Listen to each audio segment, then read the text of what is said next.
Hey everyone, welcome to the KE Report, a company update from Founders Metals as we are chatting with Colin Padget, President and CEO of Founders Metals. Company is traded on the TSX Venture Exchange under the symbol FDR, on the OTC markets under the symbol FDMIF, and the Frankfurt Exchange 9DL0. Following up on a news release from May 21st, drill results from the Upper Antino Zone, all within this Antino property. The headline says that the company hit 33 meters of 3.5 grams per ton gold. The real focus and takeaway for me, though, was this step out, 125 meters north extension from past drilling, where the company still hit some decent widths of gold mineralization. So, Colin, this is just another news release within this 60,000 meter drill program, but this expansion of the Upper Antino Zone to the north, what's it telling you? Yeah, thanks for having me back, like going through these things. So, yeah, I mean, this press release for us, it was two things. I mean, it's the expansion to the north, and then seeing that expansion east in those sub-parallel zones as well, with the big headline hit is a big part of it for us because that's getting down quite a ways and is an exciting piece for a future kind of open pit mining scenario. The to the north piece, I agree with you. That's kind of keeps the excitement alive as far as moving north. Like we're still into some pretty big structures. I mean, 22 meters in the shallowest one of 0.5 gram, and then 12 meters, so 1.51 further down the hole there. But the 12-meter interval lines up really nicely with stuff that we've hit consistently, kind of moving north in the drilling that we've done so far. That 22.5 meter one is something else, we think. It doesn't line up with anything else we've drilled so far, but looks like it would project, if things are kind of following the same trend, down into that gap between the overall kind of Froyo drilling on the left side of the figure in the press release, and then the donut drilling on the far right side. So yeah, what it says for us is that we've got a lot of potential to continue growing things along strike, so to the north, but that there's some work backwards, I think, from that 22-meter interval that has potential to add quite a few ounces where they weren't thought of necessarily being before. So it's great. Yeah, it's an interesting problem to have and possibly a new zone there to the northeast extension. But I want to dial in on the headline hole as it goes to the east. As you mentioned, there's the Froyo kind of to the west and then over to the east, the donut area. And I'm just curious, it seems like things keep moving further and further east from Froyo. Is there the potential to connect these two areas together? Yeah, 100%. That's exactly our plan for some upcoming drilling right now. We've got fence drilling plan basically in between those two areas. And really, like, it was this press release, like putting it together, you kind of start, measuring things and the collar there for, Froyo 105 or, even 114. Like, you're not really that far away from donut anymore. We've got kind of a 300-meter gap or so, and it starts to fill in. You look at projecting that mineralization to surface, starts to fill in an area that's upwards of a kilometer across if you go all the way from the edge of donut to the other side of Froyo. So it becomes a pretty big spot, and no longer just these two individual things potentially. What have you seen consistency wise in terms of Froyo and then also over to Donut? Yes, they are close together, but I'm just seeing all kinds of drill results here of long widths, some with some higher grades up to about 3.5 grams per ton gold. There's even one hit of almost 6 grams per ton gold, but then it also ranges down into the gram, even sub-gram. So what's the consistency like so far from your drilling just in this area? So just in this area, like looking at the kind of the cross section and things from Upper Antino, our consistency overall has been quite good, and generally we tend towards the higher grade in the main Froyo zone. I'll remind folks, I guess, that there's two types of mineralization that we have at Antino, and we have both of them at Upper Antino. So kind of type examples almost are kind of the main Froyo area is the shear zone hosted kind of gold and quartz vein, just your kind of classic orogenic gold deposit type stuff, but vein hosted gold.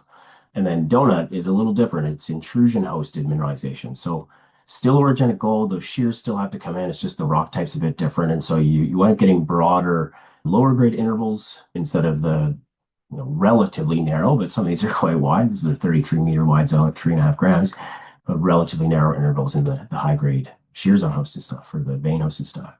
So I think that's an important distinction. The other one is that you're always going to see some variability in a gold deposit. These are vein gold deposits. That's what we're intercepting with the drill bit here. There's going to be some variability in width along strike, and there's always going to be a little bit of variability of grade whenever you're hitting something with a drill bit. But the consistency of the mineralization, the fact that we're able to continue it along strike, we're seeing that continued growth across strike, and overall, when you start doing averages of our widths and average grades, it comes out as a pretty favorable number. So yeah, we're pretty happy with everything that we've hit. Yeah, and if you think about it from an open pit perspective, a lot of these wide intercepts of mineralization have a lot of continuity to them. And then if there's some high grade zingers in there, that just beefs up those areas and gives you more confidence that in a development scenario, you would have those pockets of high grade in that high grade zone, but also still a lot of disseminated gold to make the project economic. But when you look at that component, you also want to look at how deep could you go in this scenario. And when I'm looking at the table, you see a lot of wisps that are 300 to 500 meters, but they're at an angle. They're at a dip of 55 degrees to 70 degrees. So, what's the actual true depth of some of these holes that you're putting in right now? Yeah, right now we're still capping out around 270 vertical meters from surface, but we've got plans to, and actually it's in progress right now with a drill that we're working on drilling some deeper things. So, part of our drill plan for Froyo this year for Upper Antino, I guess, is the collective whole area there has been to expand. And expansion is not just a long strike or a cross strike, it's to depth as well. So we really are targeting ultimately bringing that mineralization down from that 270 level to by the end of the year, aiming for that closer to 500, the kind of somewhere between 4 and 525 is what we'd like to hit with the drills we have today. Where are you broadly seeing these higher grade intercepts? Are they deeper down in the hole? Are they closer to surface? Give us some context there. Yeah, so the higher grade stuff, honestly, the structures themselves project from surface. Lots of high grade grab samples from early days, lots of high grade augers from historic work and our own. So from surface all the way down, usually along about a 70-degree dip. That's kind of average. So we haven't seen, I'd say, higher grade with depth, like that sort of correlation. It's been mostly just, within the shears, within the structures themselves, mineralization is continuous. Well, and at the surface, just remind everybody, you have the saprolite, which is more gold, kind of in a looser soil. And then about how far down is it before you hit more of the hard rock and where is the gold dispersed between those two areas? Yeah, so in this area here, basically the bottom of any of the little valleys, you're only looking at kind of a maximum topographic relief of kind of 80 meters, maybe 100 in the deepest one. But the bottom of the valleys, you're kind of 20, 25 meters until you're getting into sap rock or proper rock, like fresh bedrock. At the top of the hills, upwards of 80. I think the deepest one is just right around 100 meters, where you're in that saprolite or just weathered. It's weathered bedrock, so it's still primary material. And one nice thing is that quartz and gold don't weather away; they stay right where they are. So it's certainly a boost to economic scenario when you've got mineralization that's sitting in that saprolite horizon because it's free dig material. So it can be quite important to projects. We have historic mining here, so there's some areas where we don't have still that same thickness, but they've only been able to go down so deep. So there's still quite a bit of cover, and we've definitely put out a couple of pretty impressive tailings results as well. So there's some piles there that it's been. I won't call it pre-concentrated, but it's been stacked up for us a little bit, I think, in places, given what we're seeing with some of the tailings grades. So, Colin, a lot of the drilling at, I guess, this Upper Antino, there's a number of different areas that we've talked about, still seems very much expansionary, figuring out the limits of the system, seeing if you connect to Donut, all these different aspects of drilling. But when do you start infilling a lot more, starting to maybe build resources, get even more of a handle on how all of this ties together? Yeah, for sure. So I would say like within the kind of central or kind of main Froyo area, there's a density of drilling in a good portion of that would already kind of fall within you know, we haven't done a resource, but in terms of spacing study, indicated, inferred sort of spacing. So like we've got a good handle on a lot of those sorts of questions within that area. Really for us, we want to find the limits before we start working backwards in thinking about how many meters and where do we need to drill them to define a resource. So we'll keep doing these expansions, across strike, like you said, connect the dots between Froyo and Donut, continuing moving north. once we hit that boundary, that's when we really kind of stop and build out that grid. Now, we are being pretty efficient with our drilling as well. Like some of these holes where we want to hit the main structures deeper down, if there's gaps within that, what would be a potential future resource type spacing, if there are gaps in the higher up mineralization, we're going to try to put that hole that goes through that shallower gap, the gap in that structure more shallower, so that we can fill that piece in and then hit something new deeper down. There's certainly ways to have a few of these holes do some double duty, but still be mostly focused on expansion here at this point.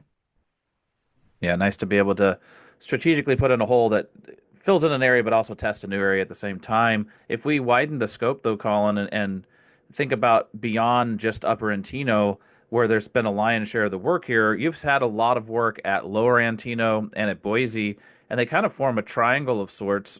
So if you think about the larger project picture, I mean, there's a lot of other regional targets beside that, but if we just vector in on those three areas, Upper Antino, Lower Antino, and Buese, talk to us about the thinking as far as the overall program. How much of it is expanding the area in between those three? How much of it's still going to be in Lower Antino and Buese? So there is quite a bit. I'd say that a lot of the work in between those three in the center of that triangle is would fall under some of our exploration type drilling and less so the direct expansion stuff. I think after once you're more than a kilometer outside of those white boxes on our property map, you're definitely into full on exploration stuff at that point. But with our last Buese release, we were almost right around a kilometer up towards Upper Antino with a drill intercept there that I think we hit 6 meters of just over 2 grams of gold.